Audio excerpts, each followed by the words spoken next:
მოგესალმებით მეგობრებო. დღეს ჩვენი თემა იქნება საიდუმლოებებით მოცულ ადამიანებზე.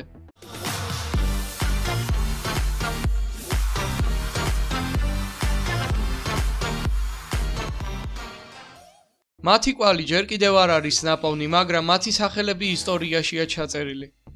შეიძლება 100 წელი ვერ იცოცხლონ, მაგრამ მათი სამსახური, საქმიანობა და სახელი ისტორიაში მუდამ იქნება. ნომერი 10. დი.ბი. კუპერი. მამაკაცი, რომელსაც მოგვიანებით დი.ბი. კუპერი უწოდეს, 1971 წლის 24 ნოემბერს სხვა მგზავრებთან ერთად თვითმფრინავის სალონში მოკალათდა და აფრენის შემდეგ სტიუარდესას გადასცა წერილი, სადაც ეწერა, რომ მას პორტფელიეში ბომბი ედო. მამაკაცმა $200,000 და 4 პარაშუტი მოითხოვა. როცა სიეტლში მოთხოვნა შეუსრულეს, მან ყველა მგზავრი გაანთავისუფლა, ხოლო პილოტებს მექსიკისკენ გზის აღება მოსთხოვა. მამაკაცი პორტლენდის ჩრდილო-აღმოსავლეთით მთების თავზე პარაშუტით გადახტა და მას შემდეგ მასზე არავის არაფერი სმენია. გასული საუკუნის 80-იან წლებში იმ ადგილას, სადაც სავარაუდოდ კუპერი უნდა დაშვებულიყო, $6,000 ოდენობით ფულის შეკვრა იპოვეს, მაგრამ ძარცველის გვამს ვერსად ვერ მიაკვლიეს. ეს ერთადერთი გაუხსნელი დანაშაულია ამერიკის საავიაციო ისტორიაში. ნომერი 9. ბაბუშკა ლედი. ეს ამბავი მოხდა 1963 წელს, როდესაც ისტორიაში ერთ-ერთი საშინელი ინციდენტი შევიდა. ეს იყო ის წელი, როდესაც პრეზიდენტი ჯონ კენედი მოკლეს. თვითმხილველების თქმით, მის მკვლელობას ესწრებოდა ქალი, რომელიც ატარებდა ყელსახვევს და მან გადაიღო მკვლელობა კამერით. შეიძლება მან მკვლელიც კი დააფიქსირა.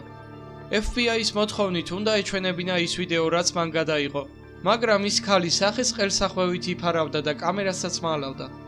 მას მეტსახელად ბაბუშკა ლედი უწოდეს, რადგან ვერ მოახერხეს მისი ამოცნობა, არავინ იცის თუ ვინ იყო, რატომ გადაიღო ეს ინციდენტი, სად არის, ან რატომ არ გამოცხადდა FBI-ში. საერთოდ არაფერი ინფორმაცია არაა. ნომერი 8. კაცი ტაურედიდან. 1954 წელს ტოკიოს საერთაშორისო აეროპორტში დაბნეულმა დაცვამ უთხრა უცხო ადამიანს, რომ რუკაზე ეჩვენებინა თავისი ქვეყანა. ხოლო მიზეზი ის იყო, რომ მის პასპორტში ეწერა უცნაური ქვეყნის სახელი. უცხო კაცმა რუკაზე მიუთითა ანდორაზე და თქვა, ჩემი ქვეყნის სახელი ტაურედია. ტაურედი 1000 წლის წინ არსებობდა. აეროპორტში მსგავსი ქვეყნის სახელიც კი არ სმენიათ. თუმცა მისი დოკუმენტები, როგორიცაა პასპორტი, ლიცენზია და წიგნა კი აღწერდა რუკაზე იმ ადგილს, რომელიც მან აჩვენა აეროპორტის თანამშრომლებს. თანამშრომლების დაბნეულობის გამო ამ უცნაურ შემთხვევის გასარკვევად მეტი დრო სჭირდებოდათ. ამიტომ დროებით უცნობი კაცის ასტუმროს ნომერში დააბინავეს და მას 2 ოფიცერი მეთვალყურეობდა. მომდევნო დღეს დილით ადრე კაცი უბრალოდ გაქრა ოთახიდან. არანაირი კვალი არ დაუტოვია და ის კაცი ვერსად ვერ იპოვეს. ნომერი 7. ჯეკ მფატრავი. ყველაზე გავრცელებული ფსევდონიმი მკვლელისა, რომელიც 1888 წელს ლონდონის ღარიბულ უბან უაიტჩეპელში გამოჩნდა. მისი მეტსახელი პირველად ანონიმურ წერილში გაჟღერდა, სადაც ავტორი თავს ასაღებდა მკვლელად. უმეტესობამ ეს წერილი სიცრუე და თაღლითობად მიიჩნია, თუმცა ინფორმაციამ მედიაში გაჟონა და ლონდონი ახალმა მითქმა-მოთქმამ მოიცვა.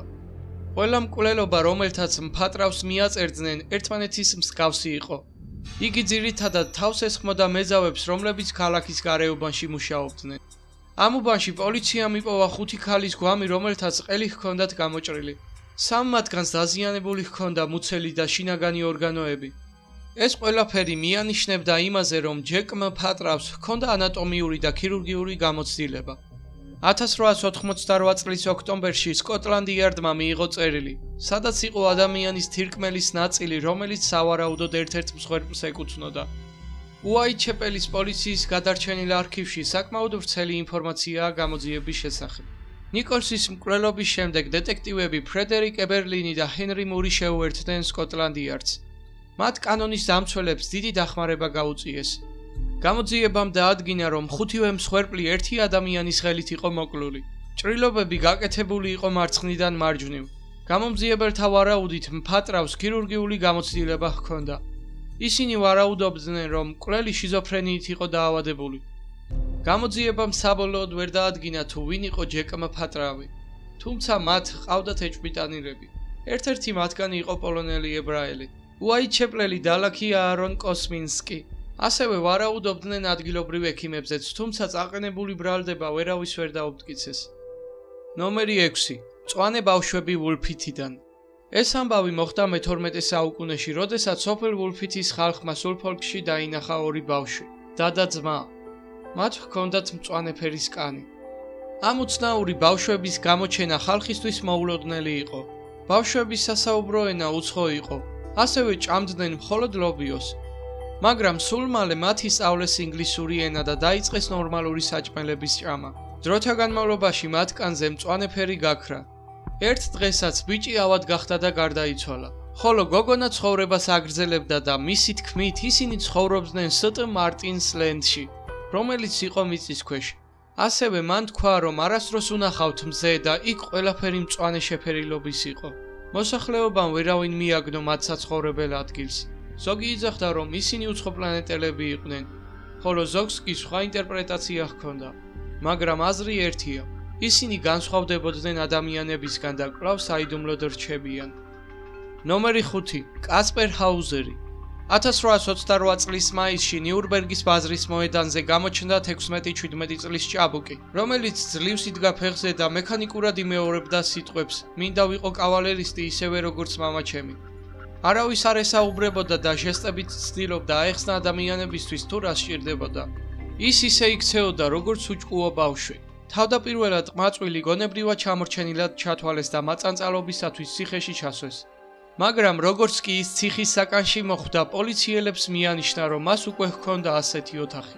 დაიწყო ხანგრძლივი და მტანჯველი გამოძიება მის პიროვნების დასადგენად, რადგან ყმაწვილს არ შესწევდა უნარი გააზრებული დიალოგი ეწარმოებინა ვინმესთან. მაშინ ვიღაცამ მოიფიქრა ბიჭისთვის ქაღალდი და კალამი მიეცათ. ყმაწვილმა დაუფიქრებლად დაწერა სახელი და გვარი: კასპარ ჰაუზერი. მას მართლაც უპოვეს ხვირსახოცი ინიციალებით KX და სწორედ კასპერ ჰაუზერის სახელით შევიდა ის ისტორიაში. გამომძიებელმა მოახერხა გაგება, რომ ბიჭუნა ბავშვობიდანვე დატყვევებული ჰყავდათ ნახევრად ბნელ პაწაწინა ოთახში, სადაც ზრდასრული ადამიანი ვერ გაიმართებოდა და ვერც დაწვებოდა თავისუფლად. ფანჯარაზე ფიცარი იყო აჭედებული, ღიობებს შორის სუსტი შუქი ძლივს აღწევდა, თუმცა არანაირი ხმა გარედან არ შემოდიოდა. კასპარი ერთადერთი ადამიანის გარდა, რომელსაც მან კაცი შავებში დაარქვა, ვერავის ვერ ხედავდა და წარმოდგენა არ ჰქონდა გარესამყაროს არსებობაზე. მას მხოლოდ შავ პურს და წყალს აძლევდნენ. როცა ტანსაცმლის გამოცვლის დრო მოვიდოდა, რომელშიც ყმაწვილი უკვე აღარ ეტეოდა, მას აძინებდნენ ოპიუმით. უცნობმა აპეკუნმა ბიჭს სიარული ნიურნბერგში გამოჩენამდე მხოლოდ რამოდენიმე თვის წინ ასწავლა. მედიკოსების აზრით, ასეთ პირობებში გაზრდილ ბავშვს იდიოტიზმისაკენ უნდა ჰქონდეს მიდრეკილება და მის გონებას ვერაფერი ვერ გახსნიდა. თუმცა მათ გასაკვირად ბიჭმა სწრაფად აუღო სწავლა-განათლებას და ხატვის არაჩვეულებრივი ნიჭიც კი გამოიჩინა. ლეგენდის ყველაზე პოპულარული ვერსია ჰაუზერის მეფური წარმომავლობაა. გამოითქვა აზრი, რომ კაცი შავებში ბოროტმოქმედი კი არ იყო, არამედ კეთილმსურველი, რომელიც ტახტის მემკვიდრეს მალავდა, რათა ეხსნა სიკვდილისგან. ის, რომ კასპერი შესაძლებელია მაღალი წრის წარმომადგენელი ყოფილიყო, დასტურდება მისი სიზმრებით. ბიჭი დაწვრილებით დეტალურად აღწერდა სამეფოს სასახლის დარბაზებს, ინტერიერს და ავეჯს, რომლის ნახვის შესაძლებლობა მას ნიურნბერგში არ ჰქონდა. 21 წლის ასაკში კასპარ ჰაუზერი სასიკვდილოდ დაჭრეს. სიკვდილის წინ ის ამტკიცებდა, რომ თავს ვიღაც გრძელმოსასხამიანი კაცი დაესხა. თუმცა ისტორიკოსები თვლიან, რომ ყურადღებას მიჩვეულმა კასპარმა თავისით დაიჭრა თავი, მაგრამ ზედმეტი მოუვიდა და სისხლისგან დაიცალა. მასზე მანამდეც არაერთხელ მომხდარა თავდასხმები, რომლებიც მისივე წარმოსახვის ნაყოფი იყო. ასეა თუ ისე, კასპერ ჰაუზერის წარმომავლობა და მისი სიკვდილის მიზეზები დღემდე არაა დადგენილი. ნომერი 4. გრაფი დრაკულა. შემზარავი ზედმეტსახელი დრაკულა, დრაკონიან ეშმაკი, რუმინელმა თავადმა ვლად მესამემ მემკვიდრეობით მიიღო მამისგან, რომელიც იყო დრაკონის ორდენის რაინდი და ამ მითიური არსების გამოსახულებას ტვიფრავდა მის მიერ მოჭრილ მონეტებზე.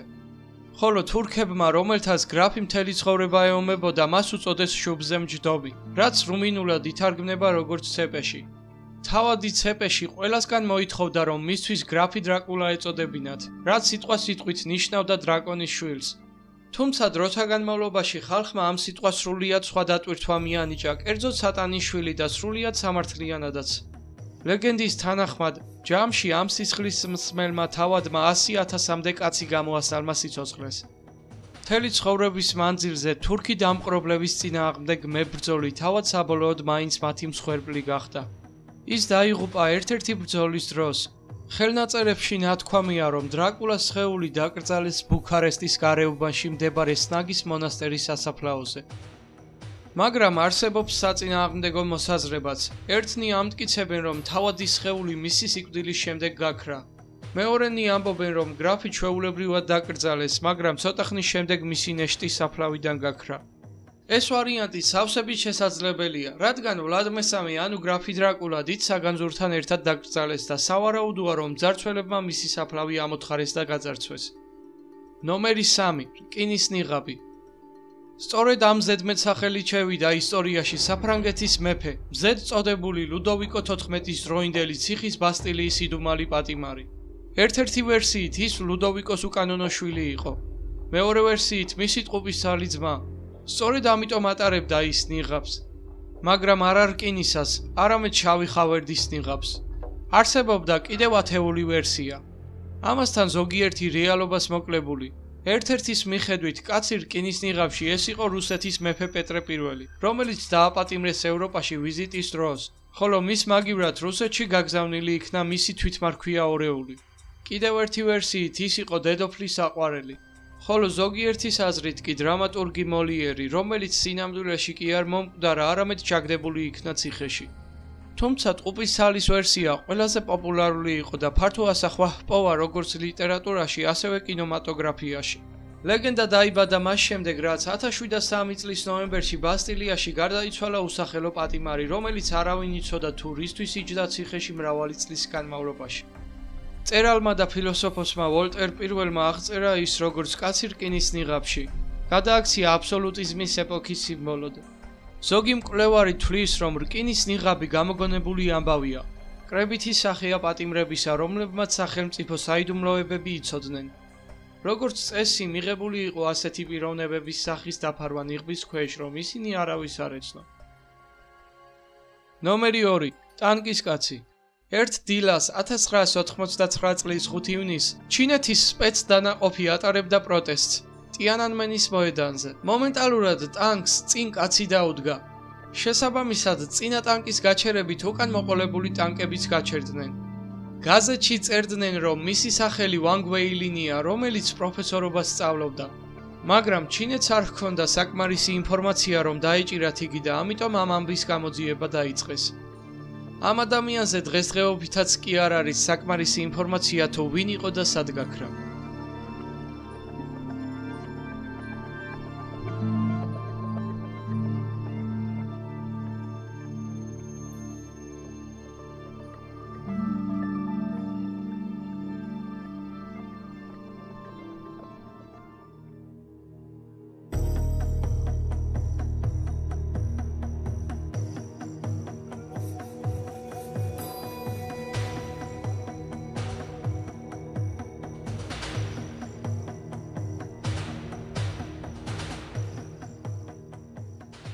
ნომერი 1.